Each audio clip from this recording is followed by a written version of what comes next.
Então, como é que a gente chega a esse número? É porque a Previdência foi quebrando ao longo do tempo e foi criada uma bacia de vetores para financiá-la. Esta bacia, até 3 anos atrás, pagava a Previdência. De 3 anos para cá, porque despencou a receita da Previdência, tem um déficit hoje de 50 bilhões. Porém, o governo Fernando Henrique, que já estava vendo isso cair, inventou um negócio muito imaginoso, chamado DRU, Desvinculação de Receita da União. Então, pega 20% de todas as receitas da Previdência, tira da vinculação e joga no saco sem fundo da dívida brasileira, que já passa de 5,6 trilhões de reais. 25% dela, coisa absolutamente original, que não tem um manual de economia, nem em MIT, nem em Chicago, nem em Harvard, nem em lugar nenhum do planeta. 26% negócio fraudulento chamado operações compromissadas do Banco Central. Sem nenhuma transparência, completamente opaco, tudo escondido, está lá, acontecendo. Isso vence em 4 dias. E não há situação fiscal que dê equação a isso.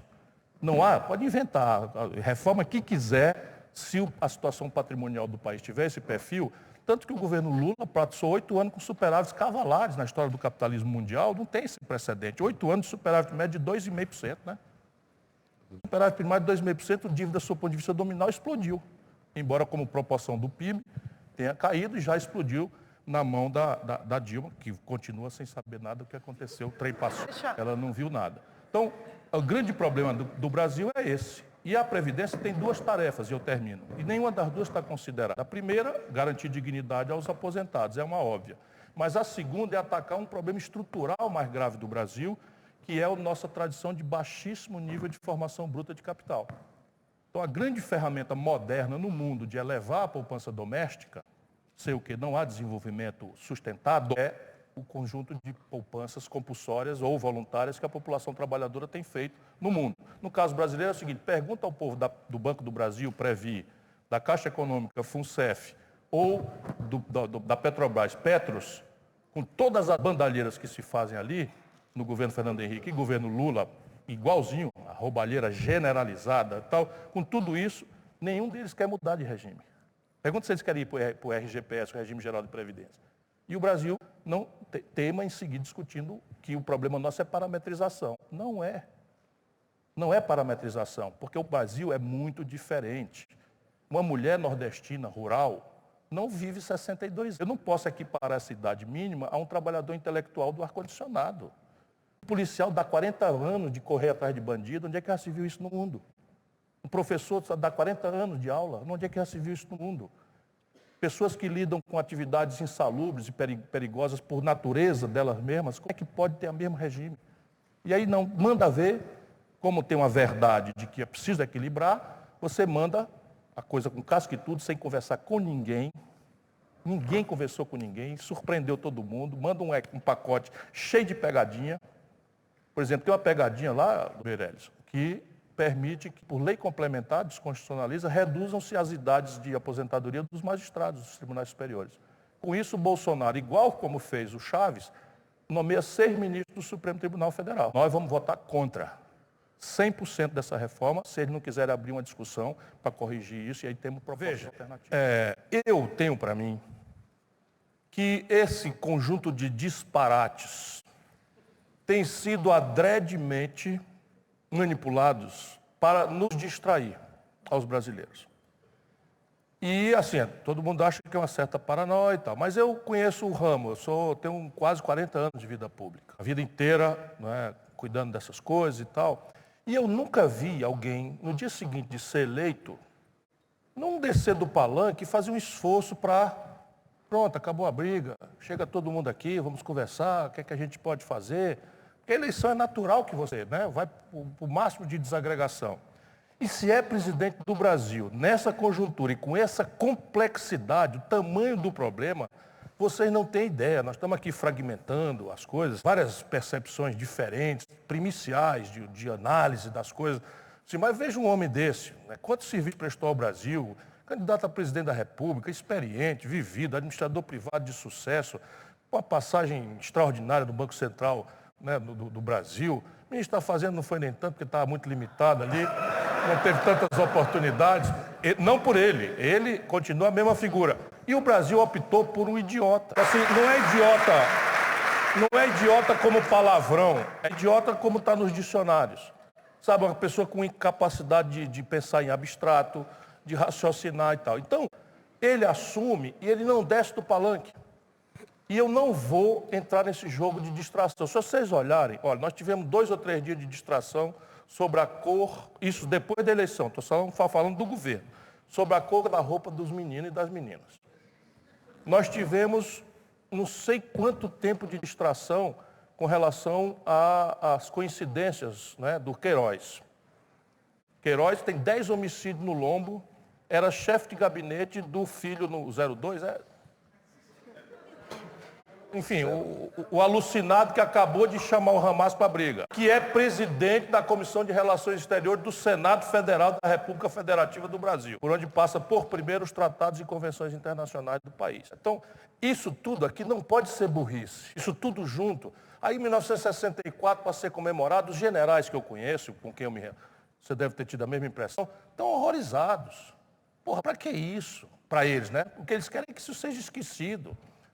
Para eles. O ideal, porque toda vida que lembra, como o Bolsonaro fez, vocês devem ter visto, a internet foi entulhada de fotografia do Herzog pendurado, de mulheres que foram serviciadas e não sei o quê, e testemunhos de crianças que foram... O diabo, os militares brasileiros, isso tem 55 anos. Será que é por acaso? O que estava acontecendo na prática? O desemprego aumentou, já na constância do governo Bolsonaro. Não tem perspectiva de a economia crescer, e se está o mercado, que o Meirelles de vez em quando dá um valor danado e tal, é a coisa mais cega que pode existir. Começa o ano dizendo que o país vai crescer 3 pontos. Não tem perigo do Brasil crescer. Dos anos 80 para cá, o Brasil cresce 2 pontos em média. Vamos ter clareza, vamos dar uma distânciazinha do objeto observado. Do ano 80 para hoje, o Brasil cresce 2,2% e a população cresce 1,7% em média no mesmo período. Se fosse justa a distribuição de renda no Brasil, nós estaríamos parados. Mas nós no Brasil chegamos ao paroxismo em que 5 brasileiros concentram a renda equivalente dos 100 milhões de brasileiros mais pobres. E por que um homem experimentado como o Meirelles fica assim? Uma coisa exótica, uma recessão profunda, a maior da história do Brasil, as coisas tudo, desemprego alopra para 14 milhões de pessoas e aparece uma coisa como a inflação. Ora, isso está na nossa cara, é que os preços brasileiros são indexados ao câmbio. Vai olhar o que aconteceu com a taxa de câmbio ao longo desse tempo e você vai entender. A Dilma, quando tomou posse, a taxa de câmbio estava 1,75 a valor constante.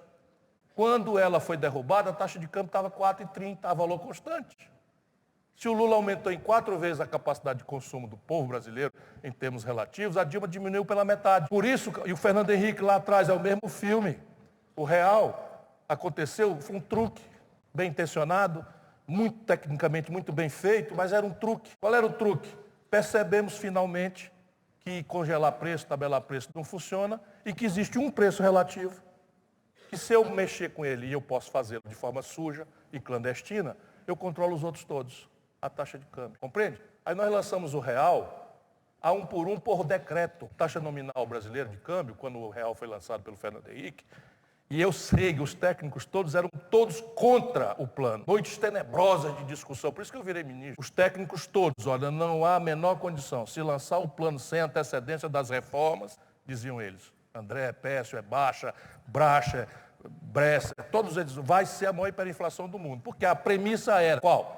Nós vamos lançar uma moeda nova, conversível ao par com o dólar, e quem duvidar, vem buscar que nós resolvemos. Para isso, nós botamos a taxa de juros lá no planeta Marte, que tinha a tarefa preventiva de prevenir explosão de demanda agregada, que no Brasil não funciona como os manuais de economia. Por quê? Porque ninguém sabe o que é picar 12 vezes sem juros, ninguém sabe o que é Casa Bahia, ninguém sabe o que é, sabe, o Ricardo Eletro, ninguém sabe. Tenta comprar aqui nos Estados Unidos com cartão de crédito e mandar repartir em 6 vezes. Vocês já viram isso? Alguma vez? Sabe quanto é o juro no Brasil? Do Visa, uma bandeira americana, do Mastercard, uma bandeira americana, do American Express? Quanto é no Brasil, aqui nos Estados Unidos? 8. Isso tudo é regulatório. Isso é regulatório. O Brasil concentrou ao longo dos governos Fernando Henrique e Lula, sociais-democratas, sociais-liberais, queiram classificar como for, autorreferir de esquerda, Não há precedente na história do capitalismo. 5 bancos concentram 87% de todas as transações financeiras e operam como cartel, como oligopólio. Ciro, mas peraí. Qual, na opinião do senhor, é a pauta prioritária do governo? Veja bem, um o Brasil, se o Brasil quiser sair dessa encalacrada, se nós não crescermos, eu vou terminar, 5,7% este ano e o ano que vem, o que é absolutamente provável que não acontecerá, nem remotamente, nós teremos a pior década em 120 anos. Esta solucionática, como dizia o da Maravilha, está errada. A compreensão do problema, tudo essas caricaturas que ser resolvido, o sistema tributário estúpido, burocracias horrorosas, etc. Mas um problema brasileiro fiscal, por exemplo, está interditado o debate no Brasil. Se nós introduzíssemos, conforme as melhores práticas internacionais, com exceção do Brasil e da Estônia, um tributo sobre lucros e dividendos, a gente arrecadava 70 bilhões de reais no ano. Todos os países do mundo fazem, menos o Brasil e a Estônia. Eu, ministro da Fazenda, com o Itamar, cobrava. Fernando Henrique revogou e anos de governo petista mantiveram essa excrescência do sistema tributário brasileiro. Então, eu criei uma alíquota mais progressiva de 35% para as grandes rendas, no imposto de renda. Aqui nos Estados Unidos é muito mais alta, para poder diminuir para baixo. No Brasil, porque a tabela de desconto do imposto de renda está congelada, nós estamos cobrando imposto de renda de quem ganha 2 mil. E quem ganha super executivo, faz um tipo de contrato, pessoa jurídica, tudo fraude. William Bonner, não é culpa dele, a lei é assim. William Bonner, todo mundo sabe que é funcionário da Rede Globo. Pois bem, é uma empresa que recebe o salário do William Bonner. Aí todo mundo que é assalariado no Brasil paga 27 mil, o William Bonner paga 15. Quer resolver o problema? Vamos falar sério. Aí vai fazer o quê em cima? O Brasil tem 386 bilhões de reais anuais de renúncia fiscal. Anotaram aí? 20% disso, junto com o imposto sobre lucros e dividendos, zero o déficit primário. Isso é praticável em um ano. Um ano.